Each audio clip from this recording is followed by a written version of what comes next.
بيبدأ الفيلم باتنين متجوزين اسمهم جو وجريس، وبنشوفهم بيحضروا الحفلة عشان يستقبلوا الممثلة ليزا لأنها قررت تمثل قصة حياة جريس، وده لأن قصة حياتها كانت غريبة ومثيرة للاهتمام، وكانت قضية رأي عام في أمريكا كلها لأنها اتجوزت واحد قد ابنها وأصغر من جو جوزها ب23 سنة، ومخلفة منه 3 أولاد وهم التوأم ماري وتشارلي، وأختهم الكبيرة أونور واللي بتدرس برا، وعندها 3 أولاد من جوزها الأولاني واللي اسمهم جورج وبيلي وكاسيدي. وبعد كام ساعة بتوصل ليزا عندهم وبتروح جريس تستقبلها وبترحب بيها، وبعد شوية بتروح ليزا تقعد لوحدها، وبتروح ماري وصحباتها يسلموا عليها وبيعرفوها إنهم من أشد معجبينها. وبعدها بتروح رندا صاحبة جريس تقعد معاها، وبتسألها ليزا عن أكتر حاجة بتحبها في صاحبتها، فبتقول لها إن جريس شخصية فريدة جدا من نوعها، وده لأنها ما بتهتمش برأي الناس فيها وبتعمل اللي هي عاوزاه دايما. وبالليل بنشوف ليزا وهي بتقرأ الأخبار القديمة المتعلقة بقضية جريس، وبنعرف إن جريس عملت علاقة مع جو وهو عنده 13 سنة وحملت منه، وبعدها اتقبض عليها بتهمة إغواء الأطفال ودخلت السجن،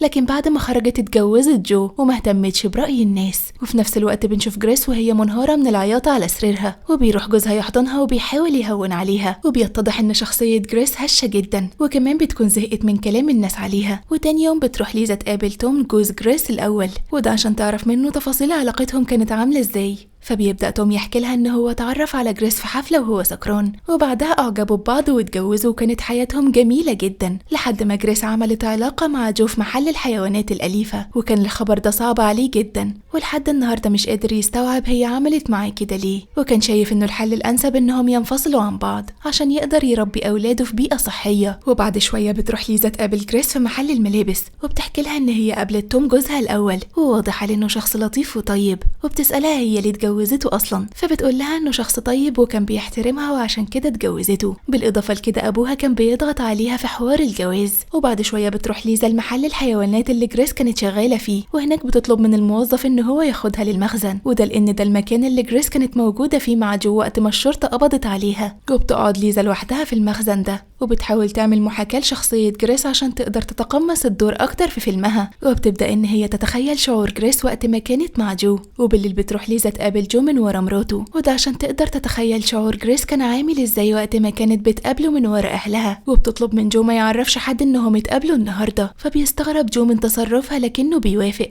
وتاني يوم بتروح ليزا تقابل المحامي اللي اترافع في قضية جريس، وبتسأله هو اتعرف عليها إزاي، فبيقول لها إن هو قابلها لما انتقل مع أسرته للمدينة وكانوا جيران، وطلبت منه إنه يمسك القضية بتاعتها، وكان مبسوط جدا لأنه اتشهر بعد ما مسك القضية دي لدرجة إن اسمه بقى على كل صحف الجرايد. وبيقول لها إن الغريب في شخصية جريس إن هي لحد النهاردة مش حاسة إن اللي هي عملته ده غلط، لأن هي فعلا وقعت في حب جو بشكل مرضي لدرجة إن هي كانت فاكرة إن القاضي هيغفر لها ده لما يعرف قصة حبهم. فبتستغرب ليزا جدا من شخصية جريس لأن هي طلعت معقدة زيادة عن اللزوم. وبعدها المحامي بيشاور لها على الولد اللي بيغني على المسرح، وبيقول لها إن ده يبقى جورج ابن جريس. وبعد شوية بيجي جورج يقعد معاهم، وبتبدأ ليزا تسأله عن ذكرياته مع الحادثة، فبيقول لها إن الحادثة دي دمرت له حياته تماما ولحد النهاردة مش قادر يتخطاها ويتعافى منها. فبتسأله هو عارف إزاي اللي حصل، فبيقول لها إن أخوه بيلي أخده على جنب وعرفه اللي أمه عملته، ومن صدمته كان فاكر إن أخوه بيضحك عليه عشان يضايقه، لكنه لما شاف والده متعصب وبيخبط إيده في الحيطة عرف وقتها إن الكلام بجد.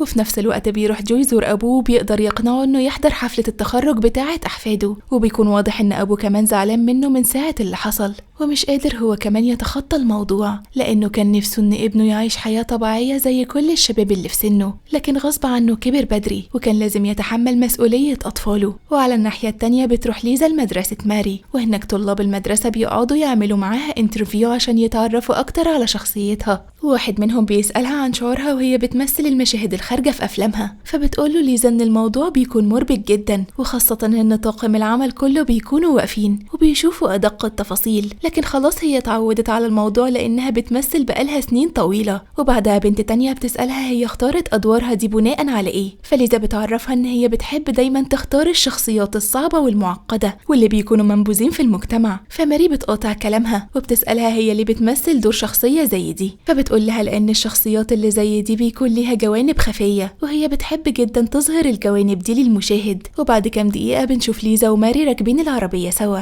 وبتوصل ماري لحد بيتها وبيكون واضح إن هي اتضايقت من الكلام اللي ليزا قالته في الانترفيو. وبعدها بتروح ليزا تطلب من جريس تحط لها نفس المكياج اللي هي بتحطه لنفسها، وده عشان تقدر تتقمص شخصيتها أكتر. وبالرغم من إن جريس بتشوف طلبها ده سخيف، لكنها بتسايرها وبتوافق على طلبها. وبعد شوية ليزا وجو بيتمشوا سوا وبيتكلموا، وبيقول لها جو إن هو زعلان جدا لأن كل الناس شايفينه الضحية، ولو كان فعلا ضحية ما كانش جوازهم استمر لمدة 24 سنة. وبيعرفها كمان إن هو كان طفل انطوائي جدا ومختلف عن كل الأطفال اللي حواليه، لدرجة إنه البنات ما كانوش بيحبوا يكلموه. لكن جريس هي الست الوحيدة اللي حسسته برجولته وحبته فعلا من قلبها، وإن هو مش ندمان على قرار جوازه منها. فبتسأله ليزا عن رد فعل أهله بعد ما اتجوزها، فبيقول لها إن أبوه ما فتحش معاه الموضوع ده لحد النهاردة، لكنه متأكد إن هو زعلان منه، وللأسف والدته ماتت قبل ما تعاتبه. وبعدها بيروح جو ياكل من الكيكة بتاعتها عشان ما تزعلش. وفي نفس الوقت بنشوف ليزا بتتكلم في التليفون مع المخرج بتاعها وبتطمنه إنه كل حاجة ماشية تمام، وقريب جدا هيبدأوا في تصوير الفيلم. فبيطلب منها تنجز وتكون أسرع من كده، وده لأن المنتجة بدأت تتضايق من التأخير. وتاني يوم بيروح جو مع ماري عشان يستقبلوا أونور بنت جريس في المطار، وبنعرف إن هي جاية مخصوص عشان تحضر حفلة تخرج إخواتها. وبعد شوية بيروح جو يقعد لوحده على السطح، وبيشوفوا تشارلي فبيروح يقعد معاه. فبيقوله جو إن هو فخور بيه جدا هو وأخته، لكن في نفس الوقت زعلان إن هم هيسافروا للجامعة وهيسيبوه لوحده. فبعدها بيطلع تشارلي سجارة ممنوعات وبيستأذن والده إنه يولعها، فجو بيقوله يعمل اللي هو عاوزه. وبعدها تشارلي بيديله نفس السيجارة، فبيفضل جو يكح كتير وبيعترف له إنه عمره ما شرب قبل كده. وفي نفس الوقت بتوصل ليزا لبيت جريس عشان تعلمها طريقة صنع الكيكة. وعلى الناحية التانية بنشوف جو هو منهار من العياط وبيعتذر لابنه لأنه أب سيء، وبيقول له إنه المفروض ما كانش يشرب معاه ممنوعات ولا يشجعه إنه يشربها، لكنه عمل كده عشان يحاول يقرب منه، وده لأنه مش عارف يتعامل إزاي مع الجيل بتاعه. فبيحضن تشارلي وبيقول له إنه بيحبه جدا ومقدر مجهوده. وبعد شوية بتروح جريس مع أسرتها يحتفلوا مع بعض في مطعم بمناسبة تخرج أولادها، وبتكون ليزا موجودة معاهم. وبعدها أونور بتسأل ليزا هي هتبدأ إمتى في تصوير الفيلم، فبتقول لها إن هي هتبدأ في التصوير بعد 3 أسابيع. فأونور بتعرفها إن هي مش موافقة على تصوير الفيلم ده لأنه بيسيء لأمها. فليزا بتقول لها إن هي متفهمة موقفها، لكن هدف الفيلم ده إن هو يظهر حقائق أسرتها اللي العالم كله ما يعرفهاش، وبالتالي ده هيكون في مصلحتهم. وبعد شوية بيوصل للمطعم باقي أولاد جريس وبيروحوا يسلموا عليهم وبيباركوا للتوأم بمناسبة تخرجهم. وبعدها بيروحوا يقعدوا على ترابيزة لوحدهم، وبتبدأ جريس تحس بالتوتر من الموقف، فبتستأذنه وبتروح الحمام وليزا بتروح وراها وبتسألها عن شعورها لما شافت أولادها كلهم متجمعين سوا. فبتعرفها إن نفسها الليلة دي تعدي على خير وأولادها يرجعوا يحبوها زي الأول. وبعدها جريس بتطلب منها تمشي هي الأول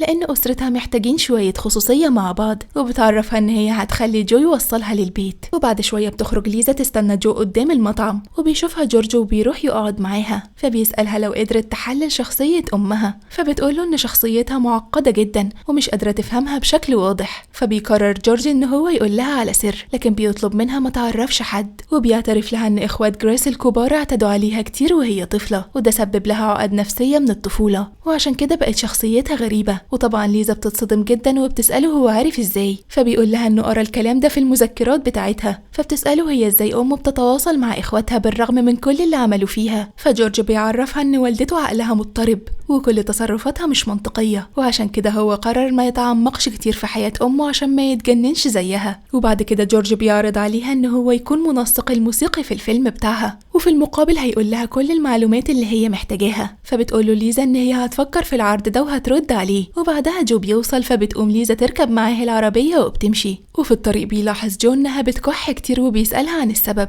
فبتقول له إن هي بتعاني من حساسية الربو وإن هي اشترت جهاز جديد للربو لكنها مش عارفة تستخدمه ازاي. فبيعرض عليها إنه يشغل لها الجهاز فبتوافق، وبعدها بيوصلها للبيت وبيركب لها الجهاز وبيشغله. وفي نفس اللحظة بتبدأ ليزا تقرب منه، وبعدها بيقعدوا يتكلموا شوية. فجو بيسألها لو عملت علاقة مع شاب أصغر منها قبل كده، فبتجاوبه ليزا بلا طبعا. وبعدها بتسأله لو هو فكر يخون مراته قبل كده، فبيقول لها إنه هو كان بيمر بنزوات عاطفية كتير لكنه ما قدرش يخون مراته لأن هي مخلصة ليه جدا. وبيتصدم جو لما بيعرف إن ليزا عملت معاه علاقة لمجرد إن هي تعمل محاكاة لشخصية جريس. فبيقوم يلبس هدومه وهو متعصب، وبيقول لها ان هو كان فاكر ان هي عملت كده عشان معجبة بيه، لكنه اكتشف ان هي بتدور على مصلحتها مش اكتر، وبيسيبها وبيمشي وبيرجع على بيته. وبعد شوية بيروح جو يصحي جريس من النوم، وبيقول لها انه محتاج يتكلم معاها بخصوص علاقتهم، فبتطلب منه يوضح كلامه لانها مش فاهمة حاجة. فبيقول لها انه رجع حساباته واكتشف انه كان مجرد ضحية لعلاقتهم، وان هي استغلته وهو صغير عشان ترضي رغباتها. وفي اللحظة دي جريس بتفقد اعصابها وبتتهمه ان هو اللي اغراها، وده لان هو الراجل وهو المتحكم في شكل العلاقة. وبتقوم جريس وبتسيبه لوحده قبل ما يكمل كلامه معاها. وفي نفس الوقت ده بنشوف ليزا بتصور فيديو لنفسها، وبتكون متقمصة شخصية جريس،